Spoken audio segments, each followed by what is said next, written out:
Hey there, I'm Mr. Terry, a high school history teacher. Welcome back to another History Teacher Reacts video. Been spending the last few days going through my analytics and trying to see what you all are watching right now. And beside the just newly released Salmonella video, this video is the thing that my subs are watching the most as of right now. And it's a famous channel, of course, RealLifeLore. And the video is one that I'm really interested in checking out, making some commentary and learning, of course. And that is how North Korea finally made it impossible to escape. North Korea may be the most peculiar of nations today. The story of their isolation in the last century or so has made for a really interesting kind of case study. And as an educator, we usually talk about this, very much towards the end of the year, which unfortunately for a lot of instances doesn't give us a lot of time as teachers to talk about it, because usually by the end of the year, you got to start rolling off a bunch of modern topics. But anyway, before we begin, the video link is going to be down below. Make sure you're supporting that. Let's get started. All right. We always knew North Korea was hard to escape because of their border policies, but what's made that impossible now? Because it was near impossible before. Any citizen living there to leave without receiving prior permission. North Korea is the only country in the world today where it's illegal for any citizen living there to leave without receiving prior permission from the state. Doing so is legally considered to be treason by the North Korean government. And if you attempt to do so and are caught, you may be punished with a lengthy prison sentence in a hard labor camp or even sentenced to execution. Well, one of the famous things too is to keep people from defecting that has happened in North Korea is punishing the family members that are still in the country. You can see some interviewees of people that found out that their family members were sent to camps and things to basically, again, punish.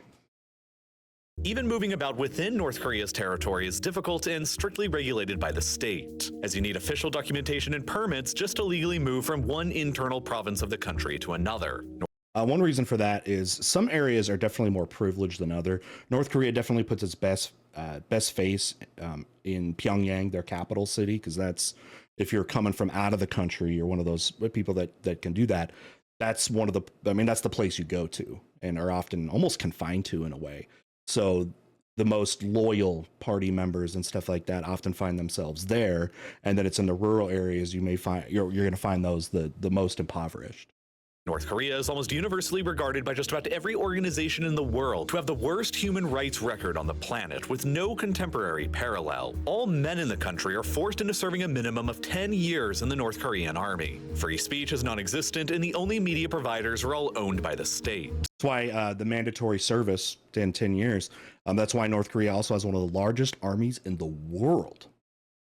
As recently as 2017, Amnesty International estimated there were around 200,000 political prisoners. Dude, that march, okay, I'm going to get back to that stat, but that march is wild. It looks so difficult, like for your abs and your hamstrings and stuff. Recently as 2017, Amnesty International estimated there were around 200,000 political prisoners being held in camps all across the country, who are often subjected to slave labor, torture, and summary executions. Not to even mention all of the other prisoners in the country for non-political related crimes. One can be sentenced to a life in prison in North Korea for merely being related to someone who actually committed a crime, such as an infamous case that only recently came to light by way of the US State Department of a 2-year-old child who was sentenced to life in prison back in 2009 after his parents were caught by the authorities with a Bible in their possession. See, these laws, it's not even, laws like that are not really designed like that child obviously is innocent, right? It's preventative. Man, you could study like Hammurabi's code, and they would do stuff like that again thousands of years ago in ancient Babylon, where they were laws were made to be deterrents, because not only could you affect yourself, you could affect another. Like if you killed somebody's son, then like your son would be killed, something like that. So justice, I don't know about that. Piece of foreign contraband that had been illegally smuggled into the country. All foreign media and content from the outside world has been strictly outlawed within North Korea for decades, with various penalties being dealt out to anyone caught smuggling such content and distributing it. Missionaries have continued to push into countries like this a lot of times, or they're not wanted. You heard of that Sentinel Island off the coast of the west coast of India, that one that just has no contact with outsiders. The instances where that's happened, where somebody's come along, are often missionaries. And for them, I know like the most recent one was some missionary went there to proselyte, and the natives, they killed him.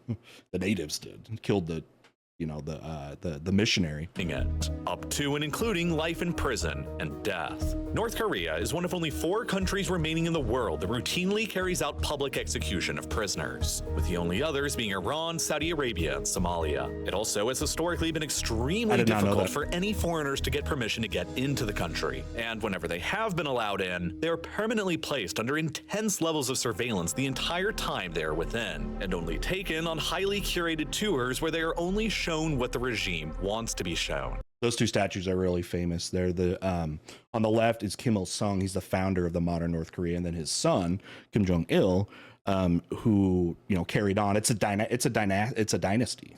So it's like often they call it the world's first like communist dynasty. So eventually now you have Kim Jong Un. When he passes away, I assume he'll get his statue next to his father and his grandfather. Sometimes foreigners who visit are even killed when they run astray of any number of the regime's arbitrary laws, like Otto Warmbier, an American man who was visiting North Korea as a tourist back in 2016, who was arrested after allegedly attempting to steal a propaganda poster from the wall of his hotel, a crime for which he was later sentenced to 15 years of hard labor in a prison camp. He was returned to the United States a little over a year later in a vegetative state with little explanation, and died only days later. Is that him being released? He looks like he's been messed up. As a result of all of this, North Korea has long been regarded as the most isolated and secretive country that exists in the contemporary world. And especially amongst Westerners, by the way. Difficult country to get anything or anyone into or out from. Escaping out of the country or smuggling illicit material into the country has always been difficult for a wide variety of reasons, but it all starts with North Korea's rather unique geography. For many decades, the Kim dynasty in the country have worked tirelessly to essentially transform North Korea into a de facto island, completely separated and removed from the rest of the outside world. To their east and their west, this was already granted by geography in the form of the Sea of Japan and the Yellow Sea. Escaping out of the country across either of these seas is incredibly challenging because boats are very hard to come by within the country, and the North Korean Navy maintains routine patrols all along the coasts, especially near to North Korea's southernmost territories next door to South Korea. South Korea itself, obviously, is the #1 location the North Korean defectors attempt their escapes to. Tempted, but you're going to actually have more success going north into China. Yeah. Mostly because not only is South Korea a vastly wealthier and more developed country, but the South Korean government also officially considers that all of the native Koreans of the entire Korean peninsula are her own citizens. Yeah, that goes back to, if you know about causes of the Korean War after World War II in the 1950s, Korea had been occupied by Japan, okay, since the turn of the century. And, when Japan was forced to vacate all those places they took over in World War II, there, of course, was kind of the ideological battle about, government structures, political structures of former Japanese colonies, right? And this being one of them, and the fight kind of immediately began. You saw United States and the Soviet Union tried to influence a lot of these new colonies to adopt their own forms of economy, communism, socialism, whatever, and more importantly, allies. And Korea had that issue, right? So you had a side led by Kim Il Sung that wanted to develop more of like a communist philosophy, a Korean form of that. That's what we got to understand. But then you had, the United States propping up like capitalism and those that supported that. So we got a war. Now, North Korea ends up invading South Korea. Now, the UN split the country in half. And that was kind of, their answer to everything when it came to these new countries, after World War II or liberated countries about, how can they make everybody happy and what they want the new country to look like. And the idea was you split it, right? They did that with Germany. They did that with Vietnam. They did that with the UN, all that. So North Korea ends up invading South Korea, again, under this thought that North Koreans and those that kind of cited that ideology believe that, all Koreans want to be unified, but it's like the UN. And for them, they especially thought the Americans were creating that division. So they wanted to unify it, right? Keep Korea together. And then we know what happens. North Korea invades very successfully. United States puts boots on the ground with some help from others, but mostly the United States. Push back the North Koreans. North Koreans get pushed or push the South back with help from the Chinese.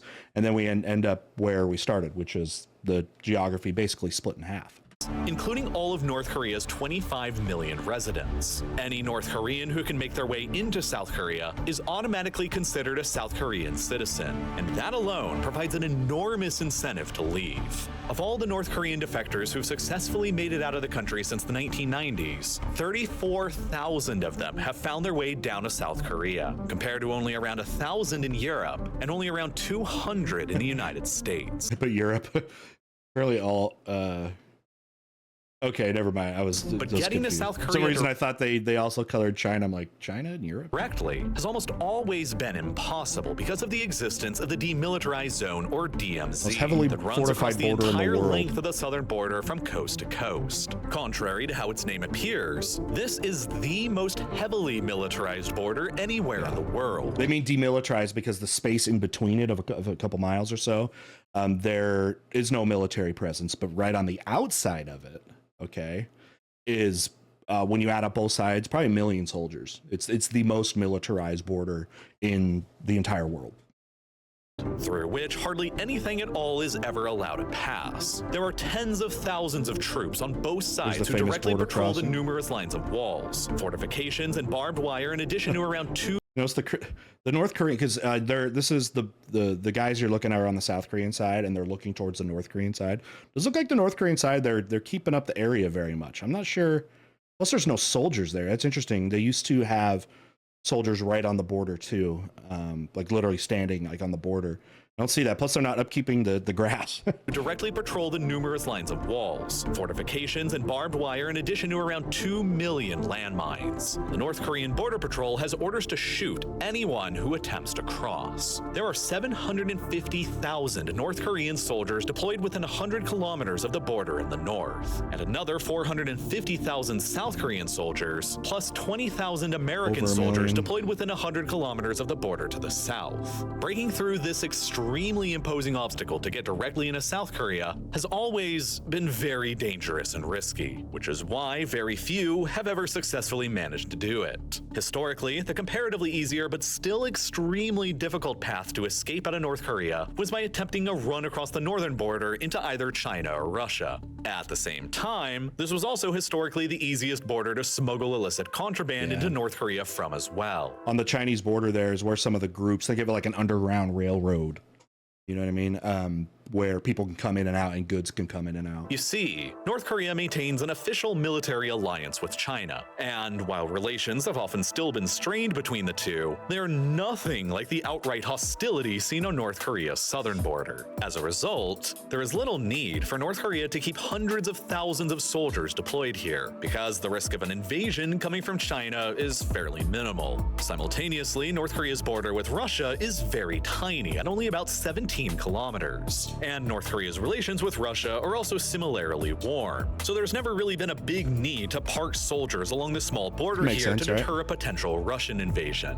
Moreover, the North Korean border with China is massive. It stretches and winds for more than 1,300 kilometers as it generally follows the Yalu and Tumen rivers, through rugged mountains and forests that are mostly very sparsely populated. Thus, for most of North Korea's history, this long border in the north with China has been lightly patrolled and guarded, and so it has been fairly porous and relatively easy to smuggle both goods and people across. This was especially true during the winter months when the Yalu and Tumen rivers freeze over, enabling defectors and smugglers alike to simply walk across them, or during the summer months when the river's depths are at their lowest, enabling defectors and smugglers to just easily wade across them. But the biggest problem with this route for defectors was that once they crossed the border into either China or Russia, they still weren't exactly safe. Both Russia and China have extradition agreements in place with the North Korean government, meaning that any North Korean defectors they catch will be treated as illegal immigrants rather than as refugees.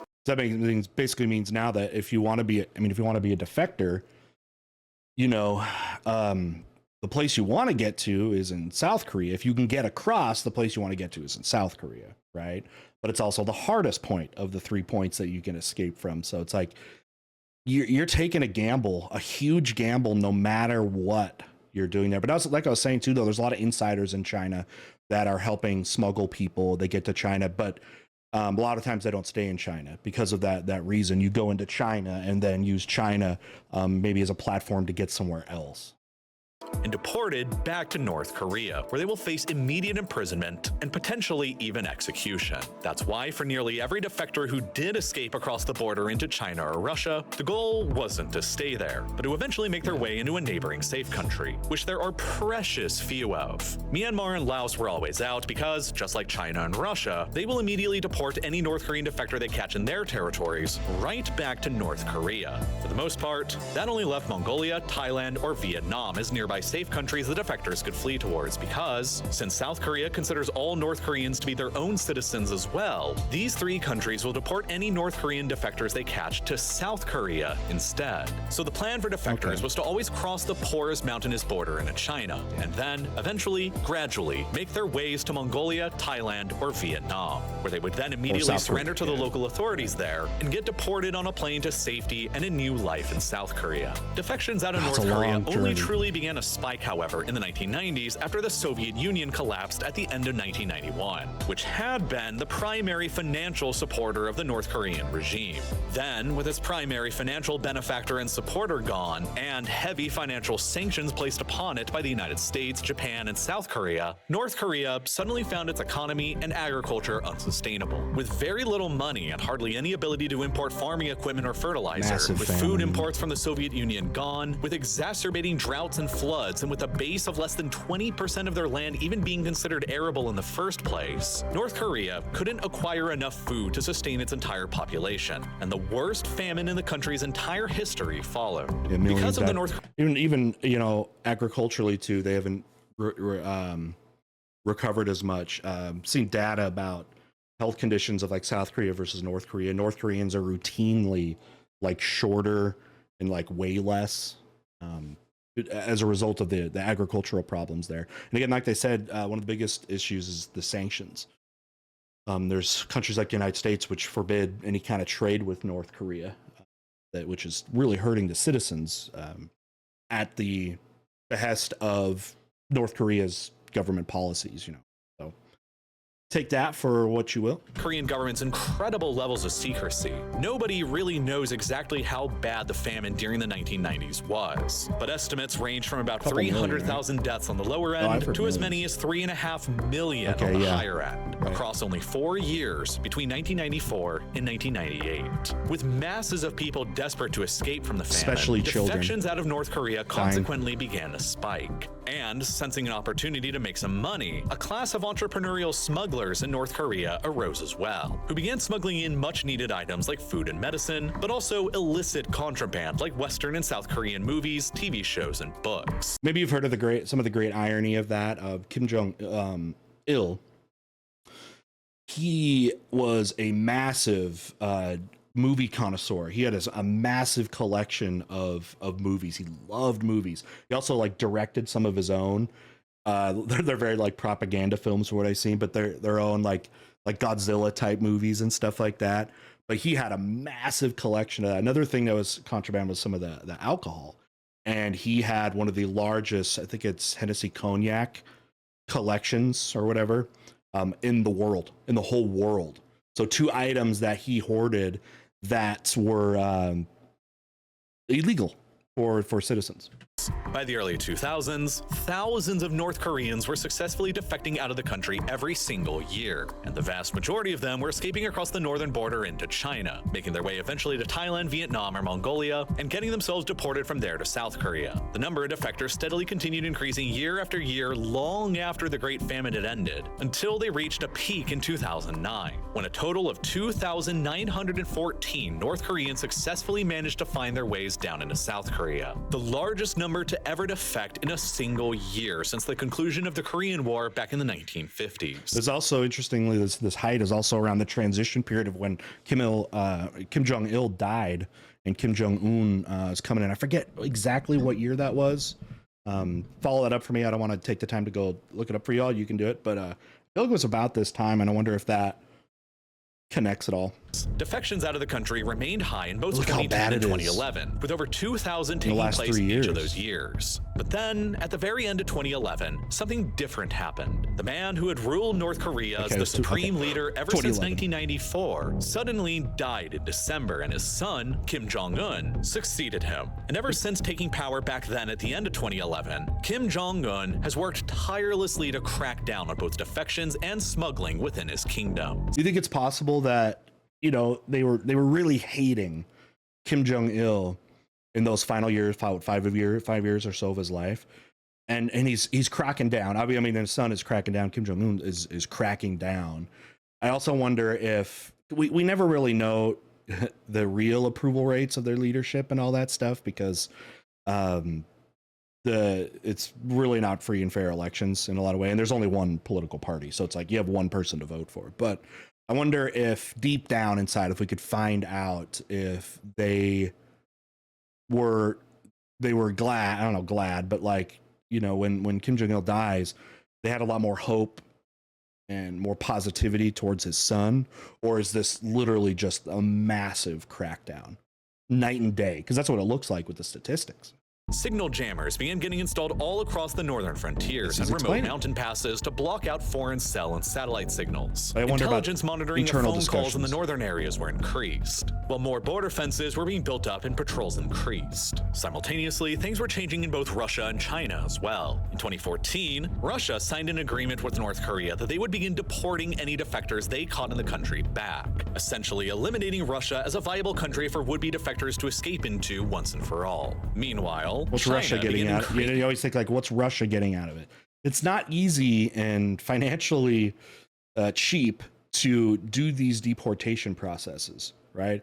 It's just because Russia wants to remain on friendly terms of them as well. Some people ask me, like, some students ask me, like, why do they want to keep their people in? But, like, why, if somebody defects, would they want those people back? I mean, is it just to punish them?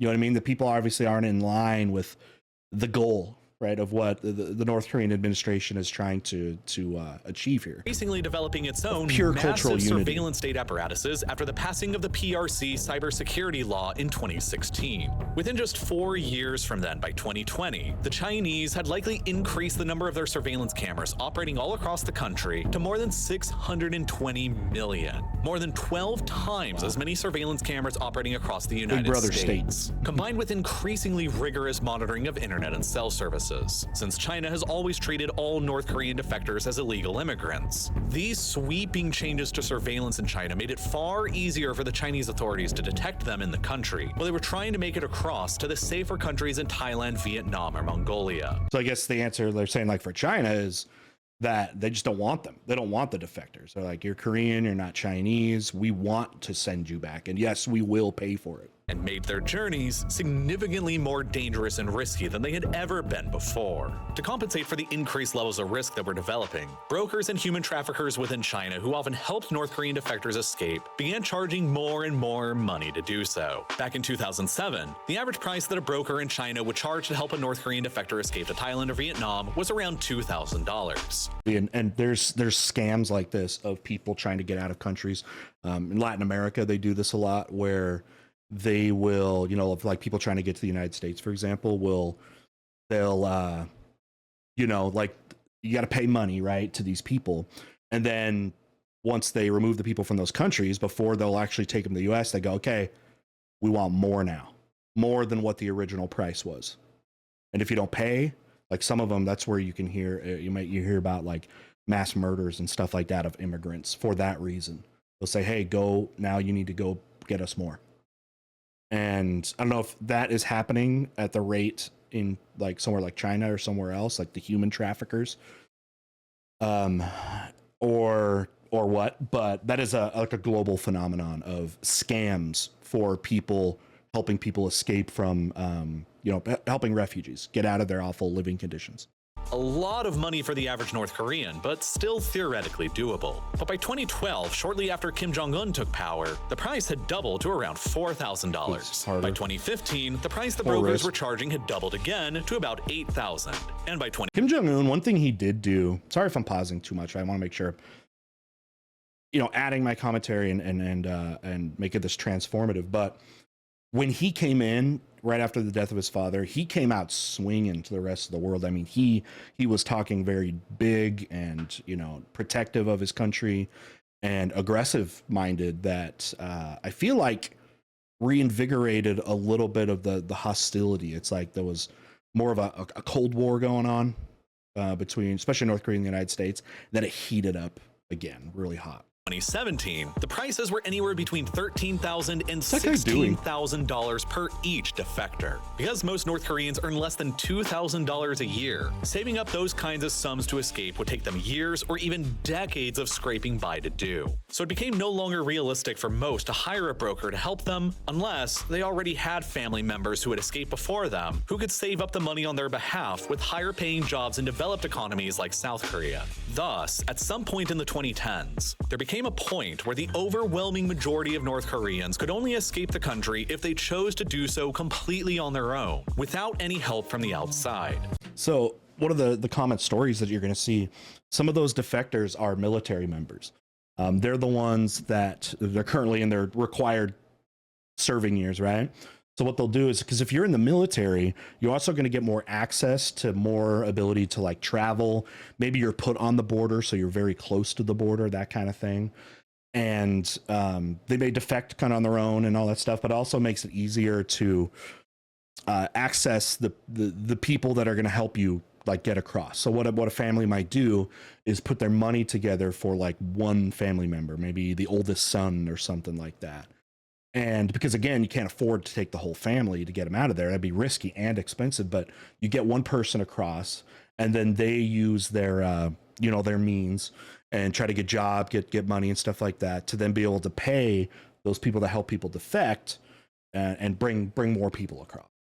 Which would require them to travel on their own across the mountainous border in the north, and then somehow make it all the way through a massive country like China, with an unparalleled surveillance state, where they don't know the local language at all, in order to get towards a safe country like Mongolia, Thailand, or Vietnam, and never get caught by the police along the entire way. Good luck with that for most. As a result, the trend of people successfully escaping out of North Korea began dwindling downwards with every passing year after Kim Jong-un took power, as it became increasingly difficult for people to do so. By 2019, only a total of 1,047 North Koreans managed to get out of the country to South Korea, less than half of the numbers that had gotten out back at the beginning of the decade in 2010 and 2011. And then, how do we get these numbers? I can't imagine if you're a defector, you really want to report that. Because that news gets back to North Korea, and like we said, they'll punish your family members. So you might think it's probably more than that, right? But also see in 2020, what came into mind was COVID, if they especially were locking things down. Beginning in 2020, the ability to escape from North Korea became even more bleak than it had been before. In January of 2020, only 2 months after the very first reported case of COVID-19 was made in China back in November, North Korea became the very first country in the world to completely shut down and seal all of its borders, citing its desire to keep the virus out of the country at all costs. Makes sense. Basically, all travel into and out of the country was shut down, every international flight that North Korea had was immediately canceled, and nearly all foreign trade with the outside world was halted. And at first glance, it kind of makes sense why North Korea was so paranoid so early about the virus. This is a country where it is estimated that around 42% of the population are currently considered to be malnourished, one of the highest levels of malnutrition seen anywhere in the contemporary world. And of course, malnourished people are significantly more susceptible to the negative effects caused by COVID-19 than otherwise healthy people are. North Korea would only end up reporting its first confirmed case of the virus on the 12th of May 2022, and only 3 months later in August, the regime had already self-declared its victory over eradicating it from the country, with only a very minimal 74 officially reported COVID-related deaths. There's a bunch of places that did that, like reported like, oh, it's not even a thing here. Maybe to make them look good in like the international scene. Yeah. But also Korea would be a place where you'd think numbers would be low because of their already very limited interaction with the outside world. But the reality was almost certainly a lot worse than that. Anonymous inside doctors and sources reporting to the BBC this year claimed that about 1 in 550 people in Pyongyang actually died from COVID during that outbreak in 2022. If that source is accurate, which honestly, who knows, and if you extrapolated it out to the rest of the country, it would suggest a potential COVID-19 related death toll in North Korea of around 45,000. Orders of magnitude worse than the officially reported number of only 74, though I suggest that should be heavily treated with a grain of salt. But regardless, the North Korean regime was almost certainly genuinely worried about COVID-19 getting into the country. But they also have clearly capitalized on the pandemic as an excuse to finally finish locking down North Korean society and fully isolating it from the rest of the outside world. In August of 2020, the regime established so-called buffer zones on their northern borders with China and Russia, while firm orders were given out to North Korean soldiers patrolling the borders to unconditionally shoot anybody on site attempting to either enter or leave without permission. By the way, if you guys learning how to especially like structure research papers, essays, and stuff like that, what you're seeing here now is really like the thesis, right? So it answers this question, right? The question is, how has North Korea, limited defectors, right? Essays often answer a question, right? And now you're seeing, this is what we would call the thesis. The thesis being that the North Koreans used the situation of COVID to further protect their borders, right? This is what we call a thesis. A shoot-to-kill order that evidently continues to remain in force more than 3 years later now today. Moreover, and like any good essay, they opened this whole thing up with what we call contextualization. It's something we do in our AP classes, which is you open up your essay with the context. What are the events leading up to the topic that you're going to be talking about? So you get a better and fuller picture. The North Korean regime seized on the excuse of protecting the country from COVID-19 to construct a series of vast new fortifications all across the borders with China and Russia. Satellite imagery has revealed hundreds of kilometers worth of newly constructed walls, fences, barbed wire, and guard posts being constructed all along North Korea's northern border since the pandemic began, all of which have seemingly sealed off nearly all of the historical mountain passes and routes the defectors and smugglers alike have taken into and out of the country for decades. The once porous northern border has since become mostly solid, and hardly anything or anyone is crossing it at all now. How do you get out building now? out these vast new fortifications in the north with strict shoot-to-kill orders is not the only way that the regime has been making it increasingly impossible for any of its 25 million remaining subjects to escape. Much harsher restrictions have also been put into place on domestic travel within the country, meaning the North Koreans need proper authorization and paperwork simply to travel from province to province. And if you get caught without them, it's straight to one of the country's many prison camps. In December of 2020, the North Korean regime passed a new law called the Reactionary Ideology and Culture Rejection Act, which heavily criminalizes receiving any information or object from the outside world and bans anyone from possessing a non-government sanctioned cell phone. I'd be interested to hear what then, if they are protecting the message, so much, especially about COVID. What did regular North Koreans think about its origins, its deadliness, and all that, since basically their government can control the entire narrative? What do you think that narrative would have been? Do you think it would have been an honest one and realistic one, or manipulated in some way? And if it was manipulated in some way, what do you think that would look like? Under this new law, smuggling and distributing foreign videos or books into the country can be punished by a public execution. Even simply being caught watching a foreign video or reading a foreign book can be punished with a 10-year prison sentence to hard labor under this new law. Now, there's some missing context, a little bit, that would have been better earlier.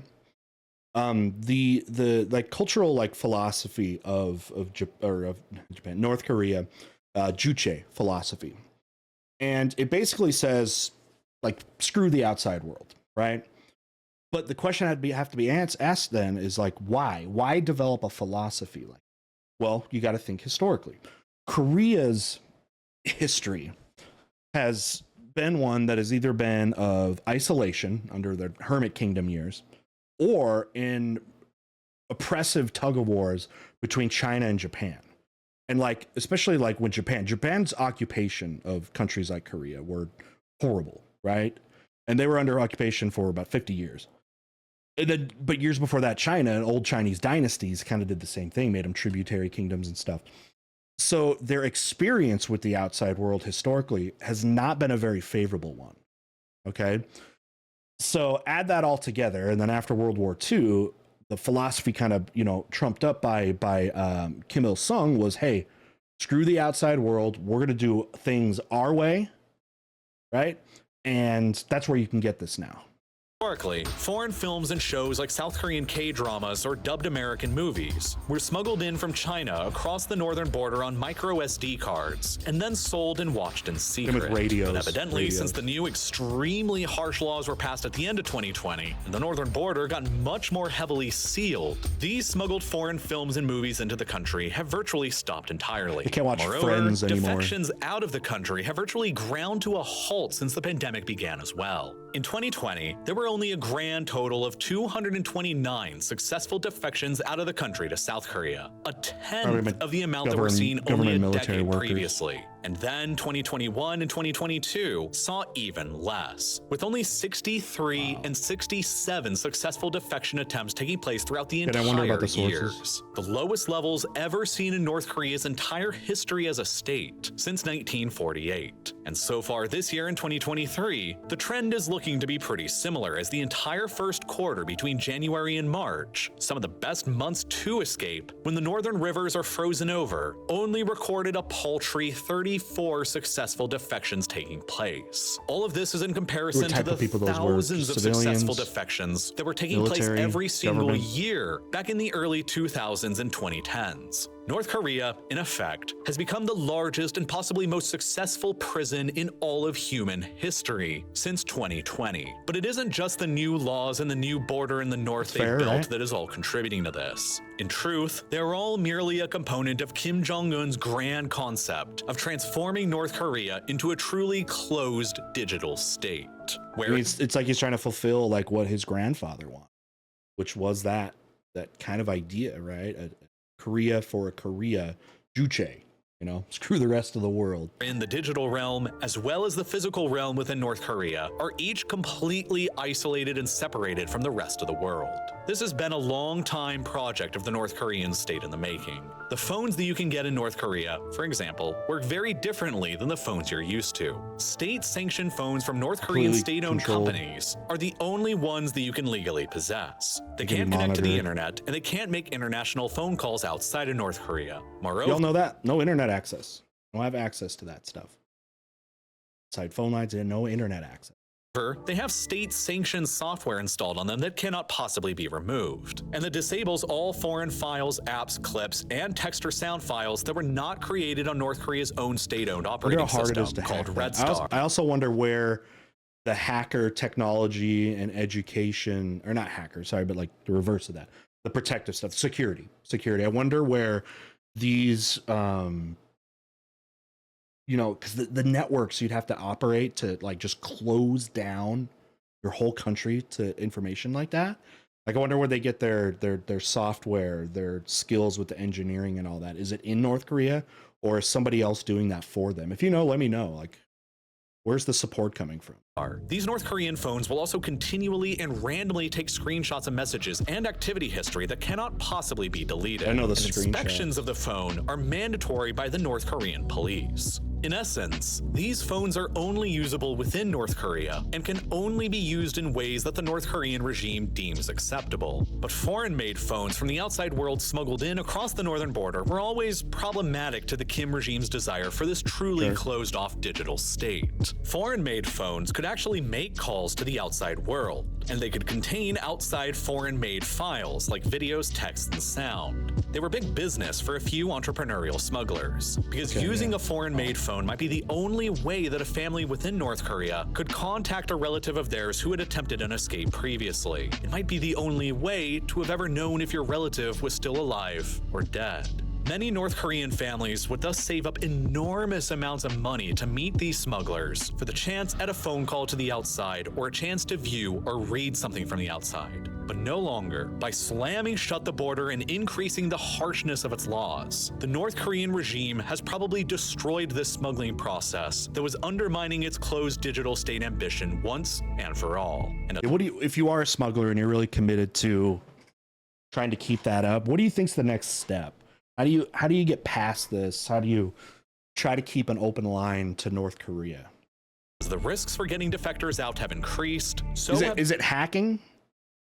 Trying to hack these networks? the prices that the brokers are charging to try and help. As of 2021, the average price the Chinese brokers were apparently charging had increased more than $21,000 per defector, a full 10 times increase in the price from as recently as only 2007. And after North Korea became extremely sealed off from the outside world in 2020, the regime also began refusing all of the North Korean defectors from being returned who had been caught across the border in China, officially citing fears that they might bring the COVID-19 virus back into the country with them. There may currently be as many as 1,000 North Korean defectors being held in prisons within China near to the border, waiting to be sent back to the Kim regime when they finally accept them, where they will almost all certainly be sent to prisons and or be executed. You better get but there is no out. certainty right now as to how much longer North Korea will remain even more isolated than it had ever been before. It could all be the new normal state of affairs for the elusive regime, and those 1,000 defectors sitting in China may be trapped in a limbo for a very long time. And the 25 million people remaining within North Korea may as well from now on be basically stuck within a completely separate universe. The black hole on the world map that North Korea has become since 2020 has made it effectively impossible for nearly anyone within to get out, or for anything from outside to get in. Aided by North Korea's own unique geography and the Kim regime's own ruthless application of laws, fortifications, and new digital technology,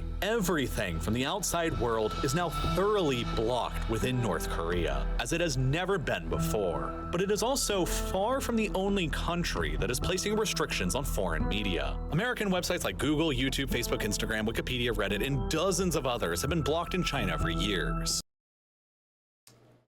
So if you're from one of those places, North Korea or China, you're probably not watching me right now. I'm sorry. If you are, good job finding a way, I guess.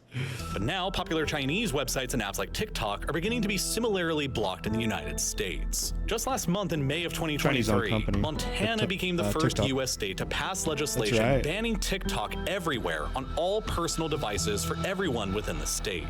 A ban set to take effect in January of 2024 next year that'll block access to TikTok for all of the state's 1.1 million residents. Well, I've heard, I didn't hear it was going to go through to that to everybody. The first thing I was hearing, and I think a lot of states put this up, was if you were, if you worked for the state, right? If you worked for the state government and stuff like that, that specifically was supposed to be illegal, because since it's a Chinese-owned company with TikTok, they feared espionage of government officials. So trying to put it to the entire civilian population, that's going to be something else. Additional U.S. states What's going on over there, Montana? Montana's decision, and there were many. By the way, what do you think about that? What do you think about that with something like TikTok, of banning it for civilians? Is it a little over the top hysteria? Do you feel like? Do you think it's a valid type of intervention to make? Let me know down below. Representatives and senators in the federal government who would like to see TikTok banned outright nationwide. The internet should be exactly the same no matter where you are, but that's simply not the case, even if you're living in a place like the United States, Europe, Canada, or Australia. Pretty much everywhere, there are an increasing number of censorship firewalls, legislation like in Montana limiting where you can access what, and different versions of websites with different prices depending on the country or state you're in. This is most apparent when it comes to booking flights, hotels, and holidays. Companies will use cookies to adapt their services offered to you, like increasing the prices for things when you return to their website in the hope that you'll impulsively make a purchase out of fear of the price rising once again. Sometimes airlines and hotels will offer cheaper ticket prices to people in their home countries, while alternatively they may also spike prices if interest from the same country suddenly increases all at once, like during specific holidays in the United States or UK that aren't holidays somewhere else. Companies will also adjust adjust their prices based on the user's country because they assume that someone from a wealthier country like the US, UK, or Canada will be able to afford to pay higher prices. And this is where using a VPN like today's sponsor NordVPN can come in handy and literally save you hundreds in airfare tickets and holiday bookings. Okay. All right, this is the end of the video, so I'm going to give you my final thoughts. I have some questions, though, that I'd love to get your responses in the comments, so check this out. All right, so I think the biggest thing, there was a lot of points and stuff, and I think I addressed a lot of them during the video, but I do have one other question that, after kind of now looking at the recent history of the last 3 years, that I have for you. What do you all think the future for North Korea is? Is this isolationism, you think, going to last? Is the country going to open up? And if it does, is it because they make that decision internally, or are they going to be forced open? Is there a conflict? Like, North Korea doesn't like to get involved in like foreign conflicts that would like bring somebody to want to go to war with North Korea. You know what I mean? We know about the nuclear kind of, you know, question there as a question that has that technology, not to the extent that other countries like the United States has, but like overall with all of these concerns and factors, what do you think the future for North Korea is? What do you think it is? Let me know down below. All right, thanks again for watching. Original video link is down there. If you like this kind of stuff, RealLifeLore is one of the best out there. And yeah, be sure to support that. Okay, we'll see you next time. Bye.